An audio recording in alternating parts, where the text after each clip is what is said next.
My next guest was among more than 120 retired generals and admirals who signed an open letter to the American people, warning them and calling upon them to get involved now, not tomorrow, not in the next election, but now at the local, state, and the federal level for the survival of our nation, for its cherished freedoms, for our liberty, for our historic values that made us an exceptional nation.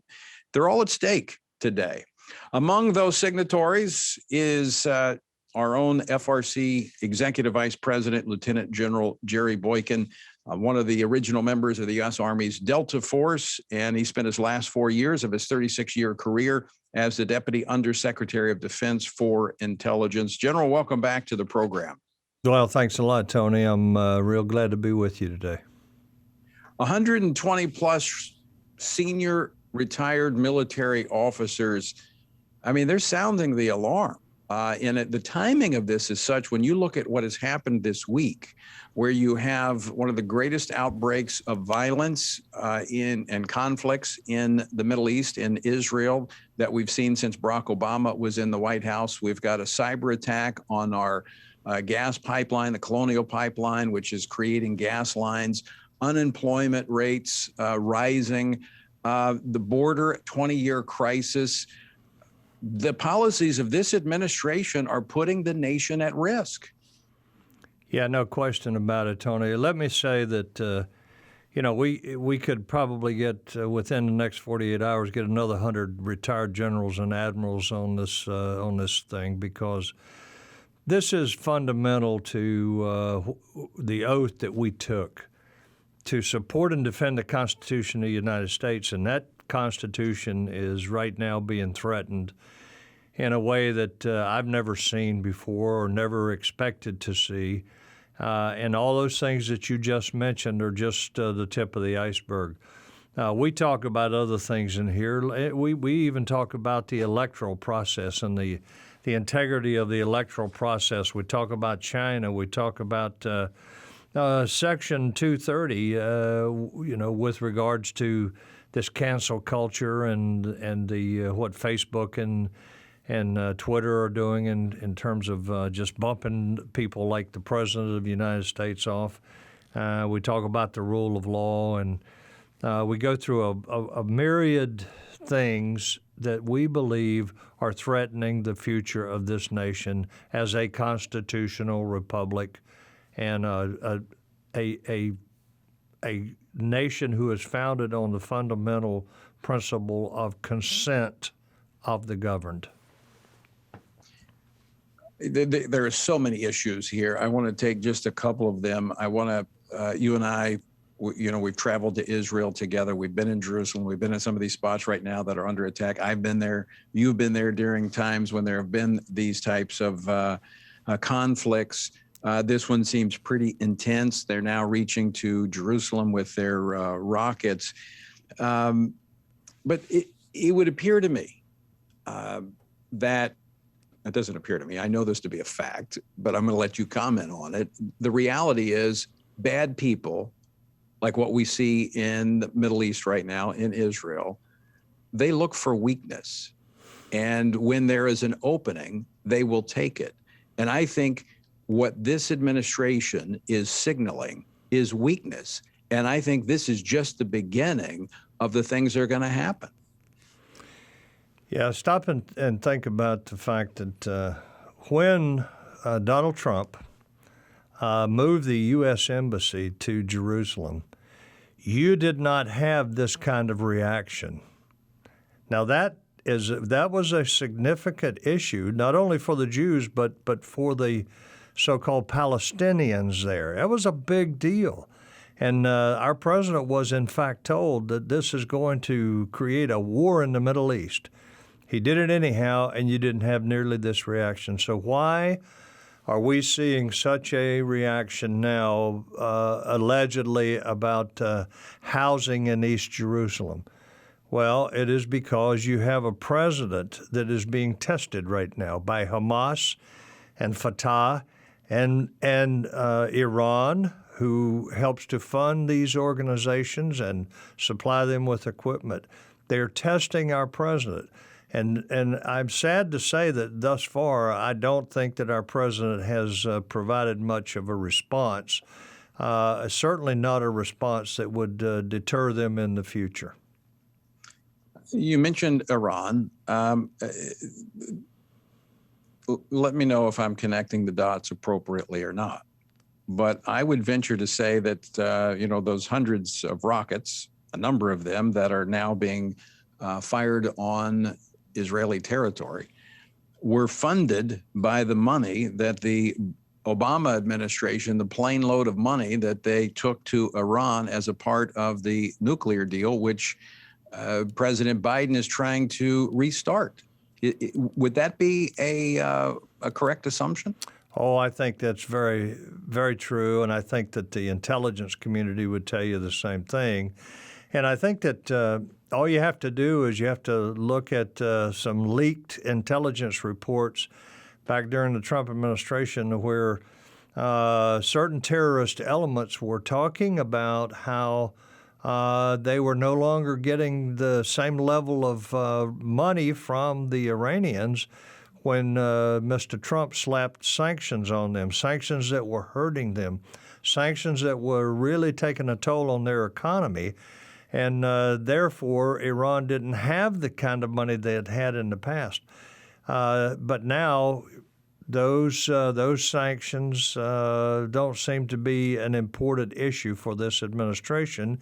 And in fact, keep in mind, this administration is about to enter back into the JCPOA with Iran. And I can tell you that there's no question that they have been funding Hamas, Hezbollah, Fatah, which is in the Judea and Samaria, and myriad other terrorist organizations, not only in the Middle East, but in North Africa as well. General Jerry Boykin, let me ask you another question. People thinking, all right, you've got 120 plus retired senior military officers that have signed this letter calling on Americans to get involved, to save the republic. They might say, well, why are we not hearing from those that are presently in the structure of our military? Why are they not speaking out?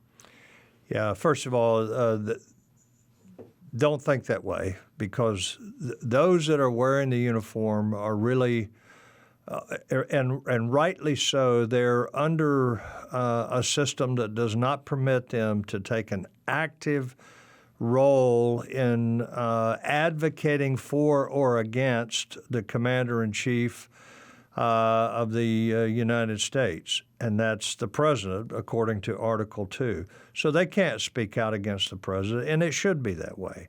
And they can't, in fact, they can't advocate for the president in terms of a political campaign.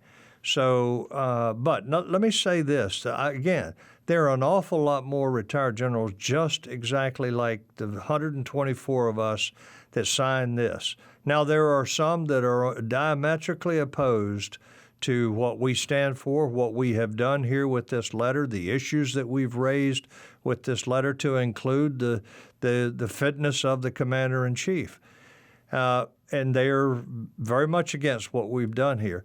And you see that by the leftist media, you see that we've touched a nerve with this. But look, I want to come back and say this is not about us. It's not about us as individuals.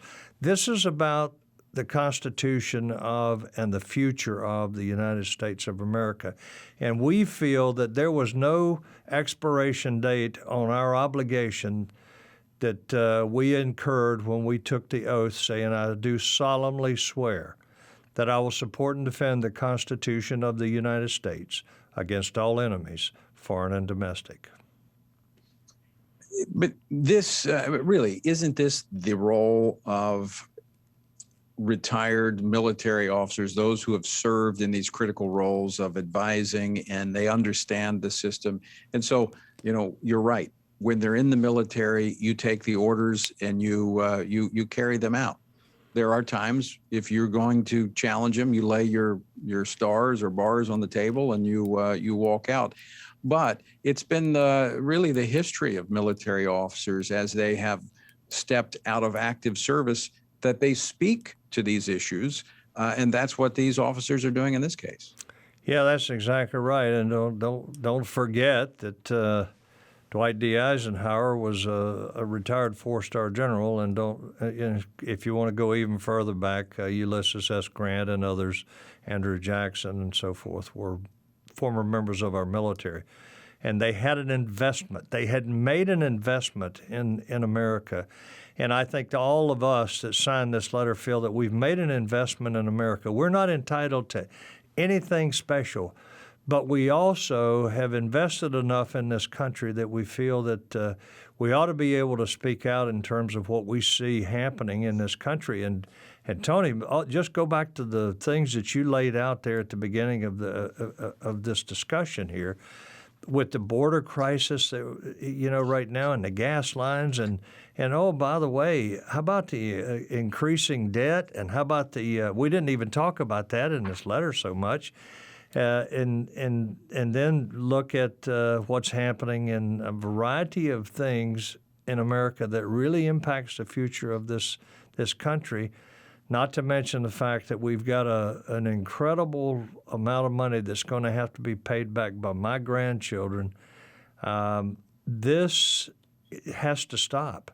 And as far as we are concerned, those of us who signed that letter, we're doing just our part, just a small part of trying to get people's attention, trying to get the attention of the administration to say, look, you've got to pay attention to these things, and you've got to do something about them. It's not good enough to send your press secretary out to make a few flippant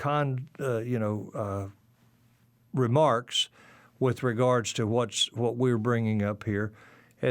We need to hear from the President of the United States as to how he's going to tackle some of these issues, because these are, in some cases, like in the case of China, which we talk about in this letter, these are existential. They are existential threats.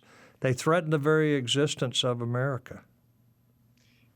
To those who think you're overreacting when you say our country has taken a hard left turn towards socialism and a Marxist form of tyrannical government, what would you say to them?